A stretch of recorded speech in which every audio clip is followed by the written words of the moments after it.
We were talking about that very funny show, Sanford and Son, and how you became involved with that project. Did you know Norman Lear and Bud Oh yeah. Yorkin? Oh, I'd never worked with them, but I knew Norman from the way back in New York, and um, so we did know each other. And he called me in to tell me that he and Bud had just bought this property called Steptoe and Son, and it's about a father and son who own a junkyard. A property from the UK. Yes, and they were Cockney, and it was one of the funniest shows I ever looked at. I said, "This is wonderful," and the writing is incredible. The writer was a guy named Johnny Spite, was it? Spate? That was from All in the Family. Oh, That was sorry. Till Death Do Us Part. Yeah. That was Johnny Spite. This was Galton and Simpson, Ray Galton, and I think it was Alan Simpson, two wonderful writers. Anyway, I looked at this. I said, "That's great," you know. So now we have to start thinking of casting. Wait a minute. Why did they call you in? Why couldn't they produce it themselves? Well, they were pretty involved with All in the Family, Still. and they were really setting themselves up more as entrepreneurs. And, you know, Jefferson's Good Times, they had all these other shows. They didn't want to take time to just do the day-to-day line work. Would I be interested? Absolutely. Now, the all-important casting.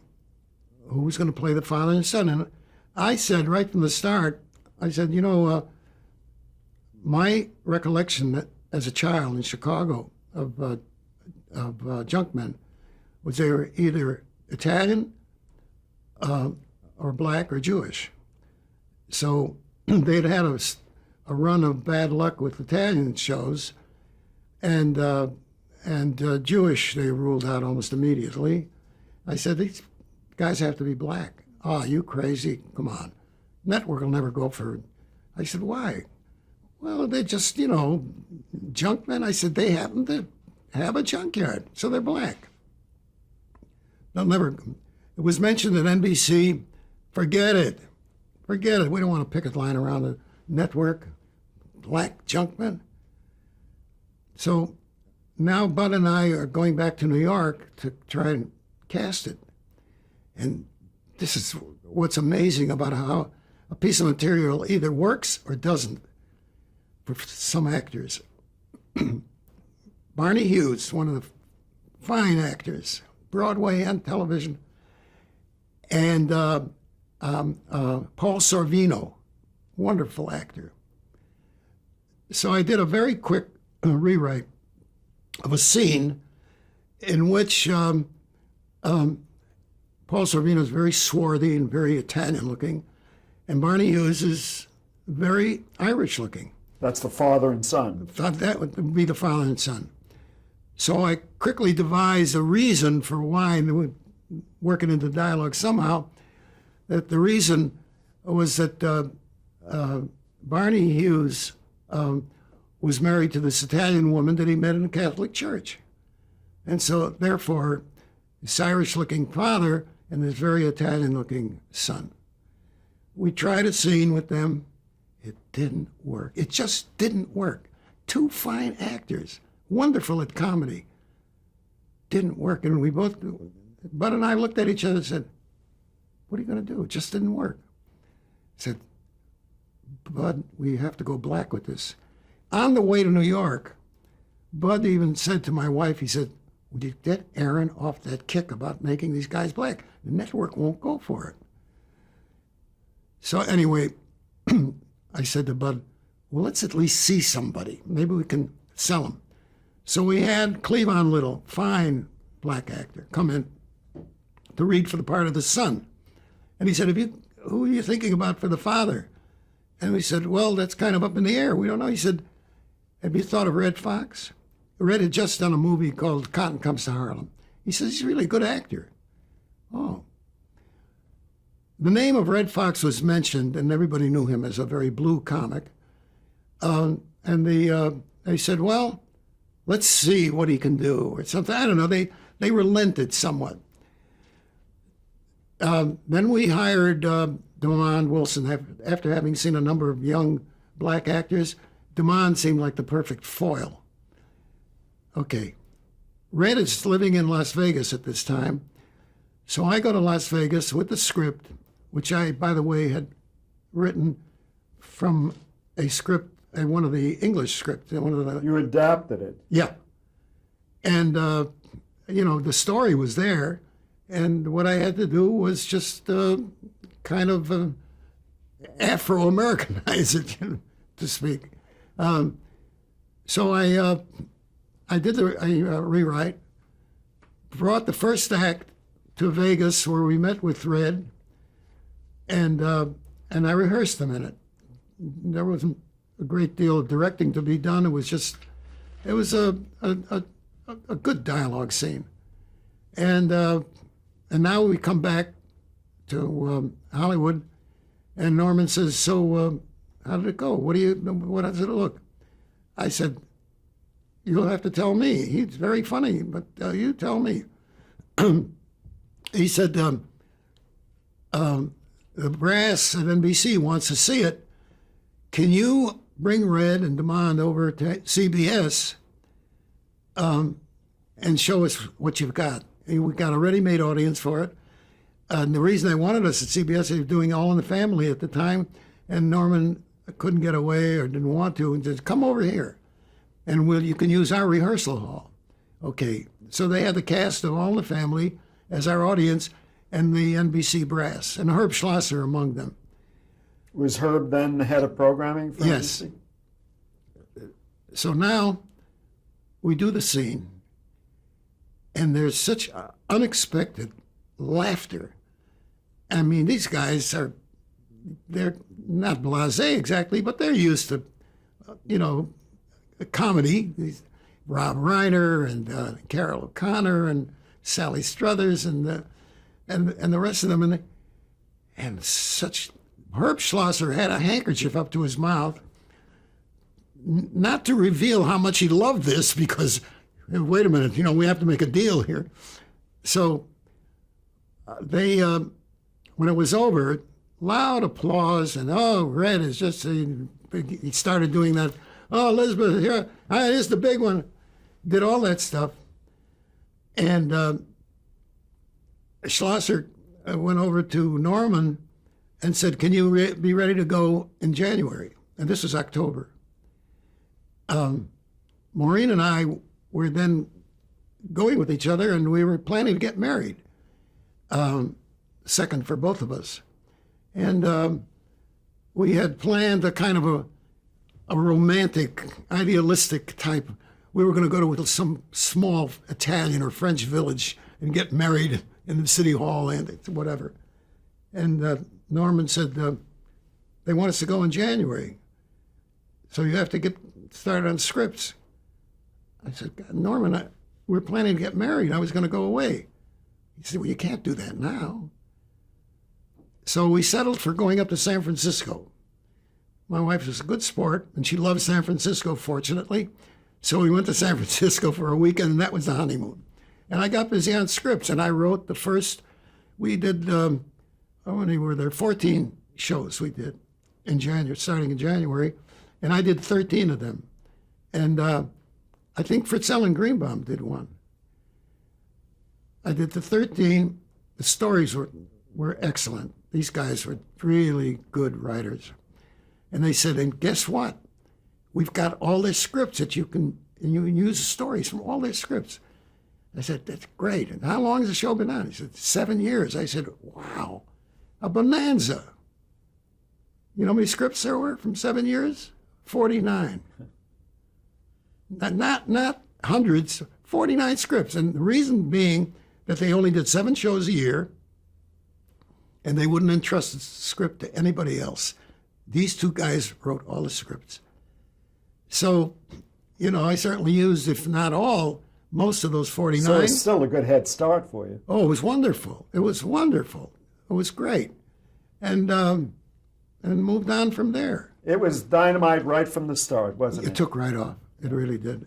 And was a top 10 show all the way through. I don't know whether all the way through. I know that. Yeah, I'll tell you, just if you're interested, it was number 6 the first year, was second highest rated the second year, third the next year, second the next year, and 8th the final year. So, in the 6th year? yeah, Yeah, because I left after 3 years. yeah. Not because I couldn't get along with Red. I got along fine with him. I really did. But I wanted to do something. After 3 years, what else can I prove? I understand. You said that Cleavon Little was very talented and proved it in Blazing Saddles. Yeah. He wasn't considered the best person for this? I think he was in New York, and maybe, I don't know, it might have been a geographical problem for him. But in any case, we were interviewing guys out here, and we interviewed at least a dozen, and along came DeMond, Right. and he seemed just right.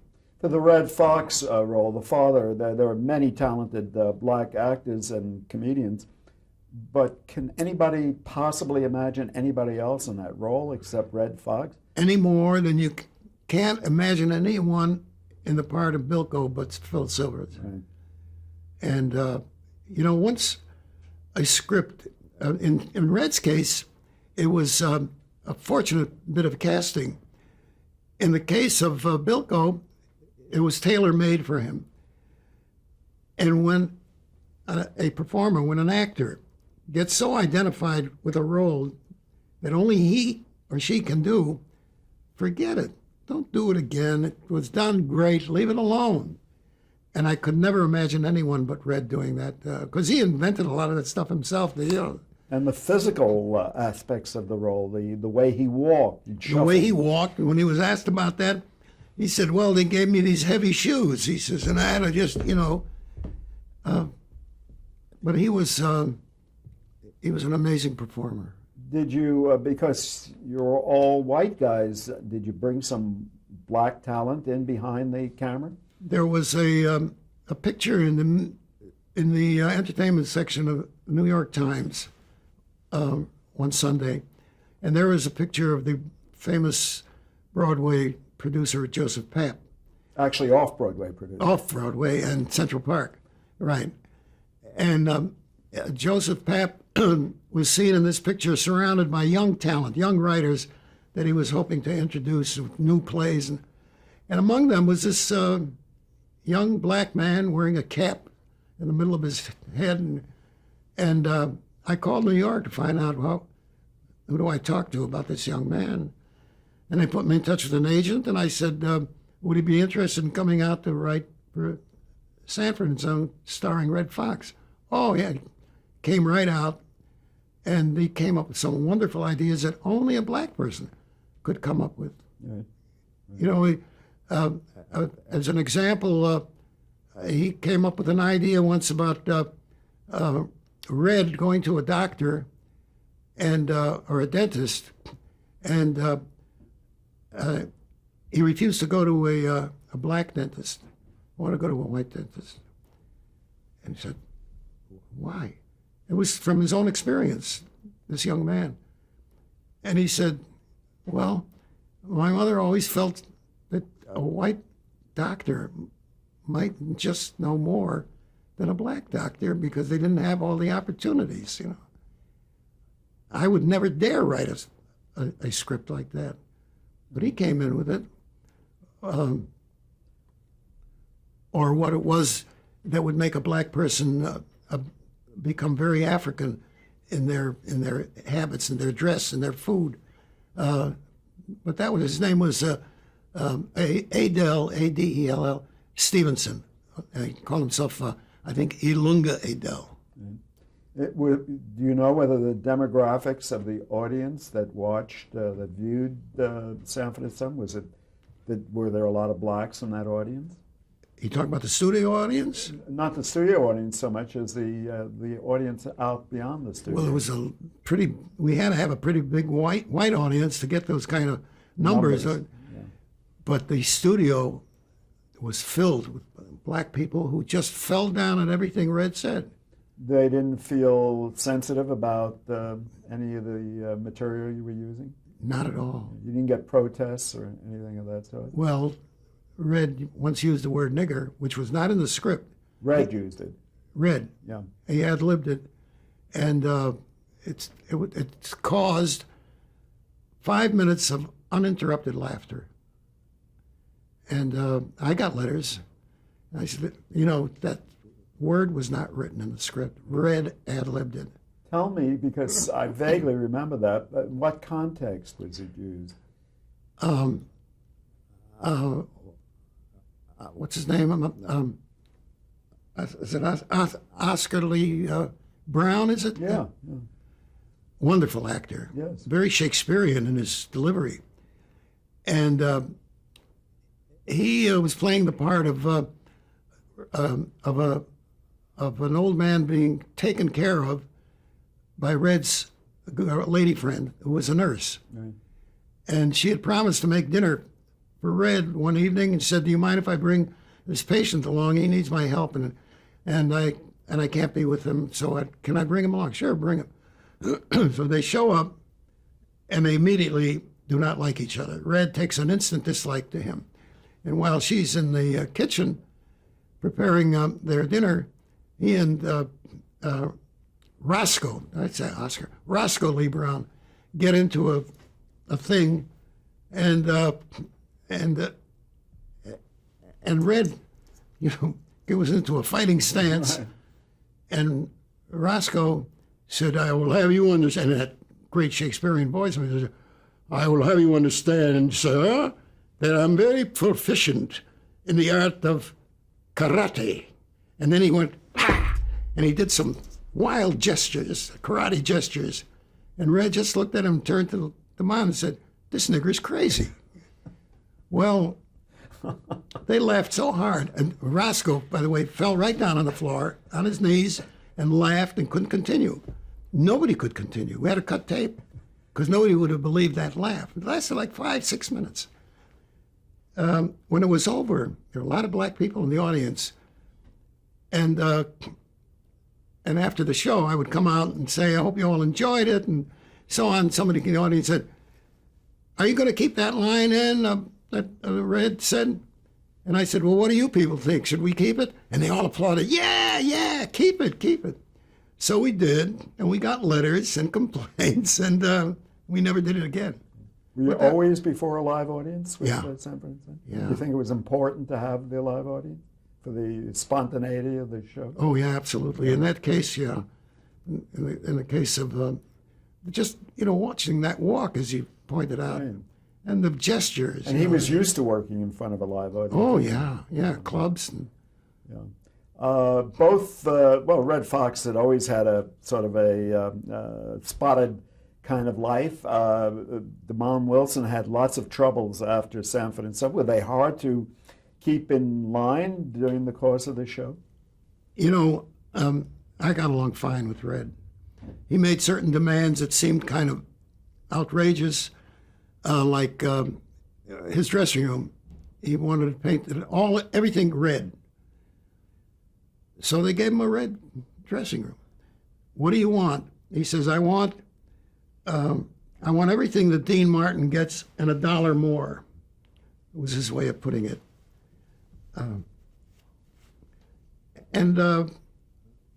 But he was a great performer, and we got along fine. We really did.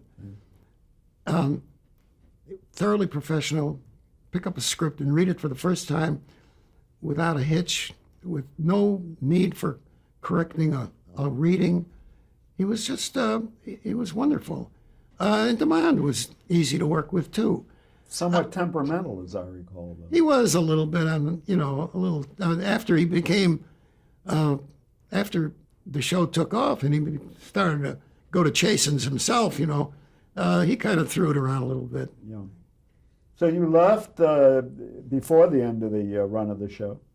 I left Did it take courage to leave a very successful show, and you're not sure about what you're going to do next? No, I was sure what I was going to do next. Do next? And the next was a project that I had in mind, and it was for my good friend Jack Weston. You remember Jack Weston, of course. Yes, of course. Wonderful I may remember him, but our audience may not know who Jack Weston is or was. Jack Weston was a wonderful stage and film actor. He was in the one with Audrey Hepburn when she plays a blind person. Wait Until Dark. He was in that, and he did a number of Simon plays. Yes. Last of the Red Hot Lovers, and he was a heavy set, very funny guy. He was married to an actress named Marge Redmond, who, by the way, was in Death of a Salesman when it first opened. I think she may have played the lady on the road that Willie gets involved with. And then she played one of the nuns in the Flying Nun series. And I had this notion, I had an idea for a series called Till Death Do Us Part. Totally unlike the British Till Death Do Us Part, which Norman changed to All in the Family. This was about a couple who are middle-aged, children are grown, possibly away at school, and now they have to face each other. For The empty nest syndrome. Empty nest syndrome, but now they have to face each other and get on with their lives, whereas in the past they were so involved with the kids that they didn't really have time to concentrate on each other. And now they have to. And I had the show opening with their celebrating their, I think it was their 25th anniversary with a bottle of champagne. By the way, the guy who played his partner, Jack's partner, was Conrad Janis. And now there follows a series of misunderstandings where Jack doesn't remember what their favorite song is. Jack doesn't remember where they went on their wedding night. Jack doesn't remember anything, and she's very embarrassed by this. Marge playing his wife, and then he talks about what a great cook his mother was. You know that Marge had prepared a dinner that evening that was very similar to something his mother did. It's just. And he said, and she probably learned it from my mother, right? And she said, Jack, your mother was a terrible cook. My mother was a terrible. And there were things like that where it's just very abrasive. And after the company leaves, they go into the bedroom, get ready for bed. And Jack he really truly had a back problem. And what used to help him was hanging onto a door, straighten his back. So I said, let's do that. So he did. And he's hanging on the door, and she's in bed, sulking, and she says, Jack, huh? I want a divorce. What? We ended the act on that, And the next thing, they go to see a marriage counselor. Very funny scene. And NBC, they really liked it, and I thought this would make a great series. I think it was a little ahead of its time. There were some there that thought it was a little too acid. Personal, and why talk about a situation where they're going to get divorced? So, I don't know. It's some namby. Were you writing from experience? Partly, yeah, because my first marriage ended in divorce. Right. You had children that were grown? They were grown, yeah. So the best kind of writing comes from what you know. But you weren't a black junk man, so that wasn't from experience. No, but I think I knew the relationship. And to me, the most important ingredient when young people say, and I've been at seminars and been asked questions, and say, what's the most important? The comedy, the this, that, the most important, the relationships. From relationships, you build stories. From relationships, you can do anything. But you have to have the relationship, and you got to care. You got to care about somebody.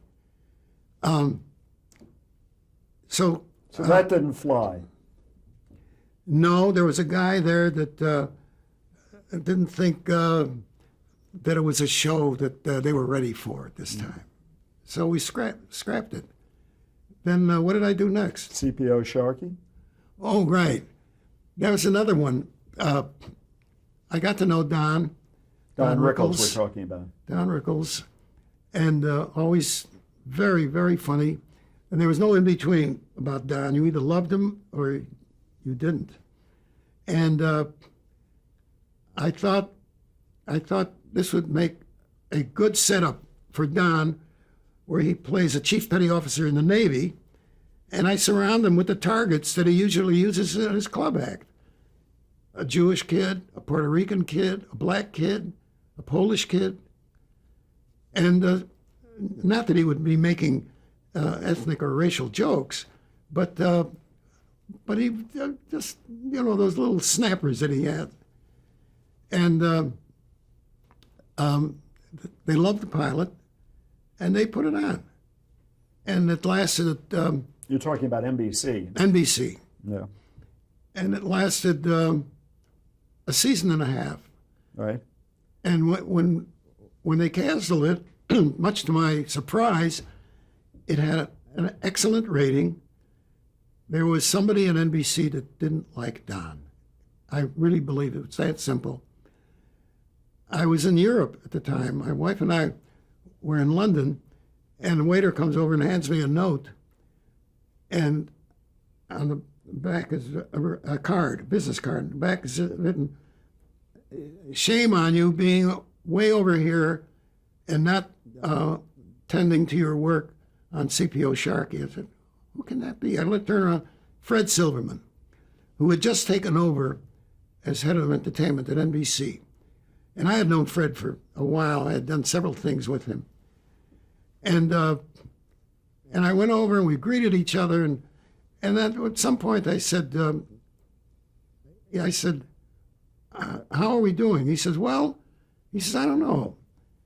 And he loved the Sharkey show. When he was at CBS, he said, if they give you any trouble at NBC, bring it over here. I'll get it up there. You'll have a 38 share. And I don't know. He says, I don't know. He says, I hear that on some schedules, you're on some schedules and you're not on others. I said, you mean there's a doubt? I thought we were doing so well. Well, and I could never understand Fred, who was such a big fan of the show. He comes back and we're really canceled. We are off. Couldn't believe it. Were your numbers decent? Your ratings? Better than decent. Yeah. Better than decent. That's what was so surprising. That was your third military show you had been Yeah, in the Marines, the Army, and the Navy. Coincidence, or were you falling back on things you knew well? No, it was marrying a character with an idea, because as a CPO, Which is a chief petty officer. chief petty officer, those guys, like sergeants, do a lot of yelling and do a lot of insulting, and that's Don at its best. And We what have could, to pause here, I'm sorry.